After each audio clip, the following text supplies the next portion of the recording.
സാംസങ്ങിന്റെ Samsung S23 FE എന്ന പുതിയൊരു സ്മാർട്ട് ഫോൺ ലോഞ്ച് ചെയ്യാൻ പോകുന്നുണ്ട്. ഈ ഫോണിന്റെ ഇന്ത്യയിലെ ലോഞ്ച് ഡേറ്റ് ഇപ്പം ഒഫീഷ്യലായിട്ട് തന്നെ കൺഫേം ആയിട്ടുണ്ട്. പിന്നെ ഫീച്ചേഴ്സിനെ പറ്റിയിട്ടുള്ള പല കാര്യങ്ങളും ഇപ്പം അറിയാനും കഴിഞ്ഞിട്ടുണ്ട്.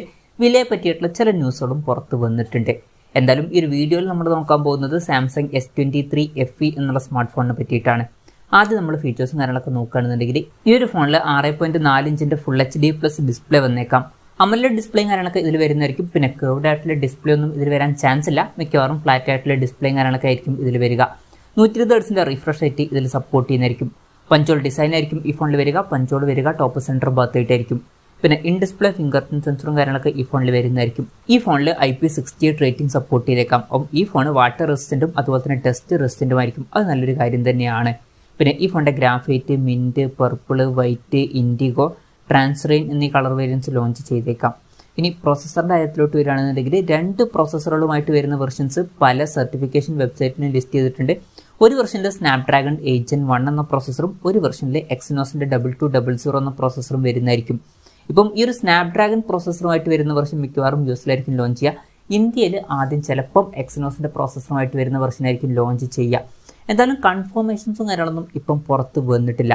ഇപ്പോൾ പഴയ FE സീരീസിൻ്റെ കാര്യം നോക്കുകയാണെന്നുണ്ടെങ്കിൽ ആദ്യം എക്സിനോസിൻ്റെ പ്രോസസ്സറുമായിട്ട് വരുന്ന വെർഷനാണ് ലോഞ്ച് ചെയ്തിട്ടുള്ളത്. പിന്നീട് ഇപ്പോൾ അടുത്ത് മാത്രമാണ് സ്നാപ്ഡ്രാഗണിൻ്റെ പ്രോസസ്സറുമായിട്ട് വരുന്ന വെർഷൻ ലോഞ്ച് ചെയ്തിട്ടുള്ളത്. എന്തായാലും മുമ്പത്തെ FE വെർഷൻ്റെ കാര്യം നോക്കുകയാണെന്നുണ്ടെങ്കിൽ സ്നാപ്ഡ്രാഗൺ പ്രോസസ്സറും എക്സിനോസ് പ്രോസസ്സറുമായിട്ട് വരുന്ന വെർഷൻസും ഇന്ത്യൻ മാർക്കറ്റിൽ ലോഞ്ച് ചെയ്തിട്ടുണ്ട്. ഇനി രണ്ടും ഒരുമിച്ച് ലോഞ്ച് ചെയ്യുമോ എന്നും പറയാൻ പറ്റില്ല. എന്തായാലും കൺഫർമേഷൻസ് ഒന്നും ഇപ്പം പുറത്ത് വന്നിട്ടില്ല. 5G സപ്പോർട്ടും കാര്യങ്ങളൊക്കെ ഈ ഫോണിൽ വരുന്നതായിരിക്കും. ഫോണിൻ്റെ ബേസ് വേരിയൻറ്റിൽ 8GB റാമും 128GB ഇൻറ്റേർണലും വന്നേക്കാം. 8GB റാമും 256GB ഇൻറ്റേർണലുമായിട്ട് വരുന്ന ഒരു വെർഷനും വരുന്നതായിരിക്കും. LPDDR5 റാമും UFS 3.1 സ്റ്റോറേജ് ടൈപ്പൊക്കെ ഈ ഫോണിൽ വരുന്നതായിരിക്കും.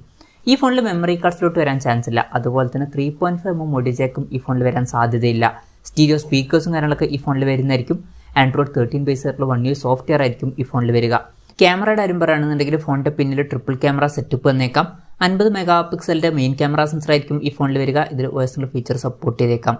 രണ്ടാമത് 8 megapixel ultra wide angle lens വന്നേക്കാം. പിന്നെ മൂന്നാമത് 12 മെഗാപിക്സൽ ഒരു ടെലിഫോട്ടോ ലെൻസും വന്നേക്കാം. ഇതിൽ 3x ഒപ്റ്റിക്കൽ സൂം ഒക്കെ സപ്പോർട്ട് ചെയ്യുന്നതായിരിക്കും. പിന്നെ ഫ്രണ്ടിൽ 10 മെഗാപിക്സൽ സെൽഫി ക്യാമറ വരാനാണ് സാധ്യത. ബാറ്ററിയുടെ കാര്യം പറയുകയാണെന്നുണ്ടെങ്കിൽ 4500 mAh ബാറ്ററി ഇതിൽ വരുന്നതായിരിക്കും. 25 വാട്ടിൻ്റെ ഫാസ്റ്റ് ചാർജ് സപ്പോർട്ട് ഇതിൽ വന്നേക്കാം. പിന്നെ മിക്കവാറും ഈ ഫോണിൻ്റെ ബോക്സിൽ ചാർജർ ഉണ്ടാവില്ല. ചാർജർ നമ്മൾ സെപ്പറേറ്റ് മേടിക്കേണ്ടി വരും. അതുപോലെ തന്നെ 15 വാട്ടിൻ്റെ വയർലെസ് ചാർജിങ് സപ്പോർട്ടും ഈ ഫോണിൽ വന്നേക്കാം. Type C ചാർജിംഗ് പോർട്ടുമായിട്ടായിരിക്കും ഈ ഒരു സ്മാർട്ട് ഫോൺ വരിക. അപ്പം ഇതൊക്കെയാണ് ഫീച്ചേഴ്സിനെ പറ്റി പറയാനുള്ള കാര്യങ്ങൾ. ലോഞ്ച് ഡേറ്റിൻ്റെ കാര്യം പറയുകയാണെന്നുണ്ടെങ്കിൽ October 4 ഈ ഒരു സ്മാർട്ട് ഫോൺ ഇന്ത്യൻ മാർക്കറ്റിൽ ലോഞ്ച് ചെയ്യാൻ പോകുന്നത്. ഈ ഒരു ഫോണിൻ്റെ ഇന്ത്യയിലെ ലോഞ്ച് ഡേറ്റ് ഇപ്പം ഒഫീഷ്യലായിട്ട് തന്നെ കൺഫേം ആയിട്ടുണ്ട്. പിന്നെ ഗ്ലോബൽ മാർക്കറ്റിലും ഈ ഒരു ദിവസം തന്നെ ഈ ഒരു ഫോൺ ലോഞ്ച് ചെയ്യുന്നതായിരിക്കും. അർജന്റീനയിലൊക്കെ ഈ ഫോൺ ലോഞ്ച് ചെയ്യുമെന്നുള്ള റിപ്പോർട്ടുകളൊക്കെ പുറത്ത് വന്നിട്ടുണ്ടായിരുന്നു. വിലയുടെ കാര്യം പറയുകയാണെന്നുണ്ടെങ്കിൽ ഈ ഫോണിൻ്റെ 8GB റാം 128GB ഇൻറ്റേർണൽ വെർഷൻ്റെ വില വരിക 54,999 രൂപയും അതുപോലെ തന്നെ 8GB റാം 256GB ഇൻറ്റേർണൽ വെർഷൻ്റെ വില വരിക 59,999 രൂപയായിരിക്കുമെന്നാണ് ഇപ്പോഴുള്ള റിപ്പോർട്ടിൽ പറയുന്നത്. ഒഫീഷ്യലായിട്ടുള്ള കൺഫർമേഷൻസ് അല്ല. ഇപ്പം പുറത്തു വന്നിട്ടുള്ള റിപ്പോർട്ടുകളിലൊക്കെ ഇങ്ങനെയാണ് പറയുന്നത്. എക്സിനോസിൻ്റെ പ്രോസസ്സർ ആണെന്നുണ്ടെങ്കിൽ ഇത് അത്ര മികച്ചൊരു പ്രൈസിംഗ് ആണ് എന്ന് പറയാൻ പറ്റില്ല. സ്നാപ്ഡ്രാഗണിൻ്റെ പ്രോസസ്സർ ആണെന്നുണ്ടെങ്കിൽ വലിയ തരക്കേടില്ലാത്തൊരു പ്രൈസിംഗ് എന്നൊക്കെ പറയാവുന്നതാണ്. എന്തായാലും കൺഫർമേഷൻസ് വന്നിട്ടില്ല. എന്തായാലും സാംസങ്ങിൻ്റെ S23 FE എന്ന പുതിയൊരു സ്മാർട്ട് ഫോൺ ഇന്ത്യൻ മാർക്കറ്റിൽ ലോഞ്ച് ചെയ്യാൻ പോകുന്നുണ്ട്. ഈ ഫോണിൻ്റെ ഫീച്ചേഴ്സിനെ പറ്റിയിട്ടുള്ള നിങ്ങളുടെ അഭിപ്രായം ജസ്റ്റ് ഒന്ന് കമൻറ്റ് ചെയ്യുക. അതുപോലെ തന്നെ ഈ ഒരു സ്മാർട്ട് ഫോൺ ഇന്ത്യൻ മാർക്കറ്റിൽ നിങ്ങളേത് പ്രൈസിങ്ങിലാണ് എക്സ്പെക്റ്റ് ചെയ്യുന്നത് എന്നുള്ള കാര്യം കൂടി ജസ്റ്റ് ഒന്ന് കമൻറ്റ് ചെയ്യുക.